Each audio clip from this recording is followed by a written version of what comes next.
పేరు శ్రీనివాస్ అండి. నాకు లంచ్లో నీరు వచ్చిందండి. అందులో కోసం ఎంత పక్కండి మా అక్క ఉండే వాళ్ళ ఇంటికి వెళ్ళాను. పోతే ఏంటంటే అసలు దగ్గులు జ్వరం వచ్చింది స్టార్టింగ్లో.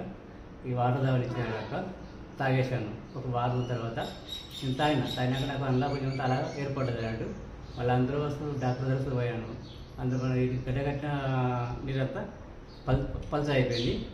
డాక్టర్ అంతా ఏదైనా వాటర్ తాగమంటే నీకు అందరూ వాటర్ తాగుతారు ఒక వారం రోజులు అందరూ వస్తూ కొంచెం ఉందంటే పర్లేదు మంచిగా నీళ్ళు తాగాలి చెప్పాడు డాక్టర్. థ్యాంక్స్. హలో పేరు శ్రీనివాస్ అండి. నాకు లంచ్లో నీరు వచ్చిందండి. అందులో కోసం ఎంత పక్కండి మా అక్క ఉండే వాళ్ళ ఇంటికి వెళ్ళాను. పోతే ఏంటంటే అసలు దగ్గులు జ్వరం వచ్చింది స్టార్టింగ్లో. ఈ వాటర్ తాగనిచ్చిన తాగేశాను. ఒక వారం తర్వాత నేను తాగినాక నాకు అందులో కొంచెం తల ఏర్పడ్డది అన్నట్టు. వాళ్ళందరూ వస్తూ డాక్టర్ దగ్గర పోయాను. అందులో ఇది గడ్డగట్టిన నీరంతా పల్చ అయిపోయింది.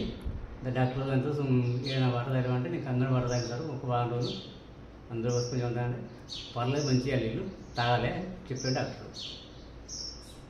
థ్యాంక్స్.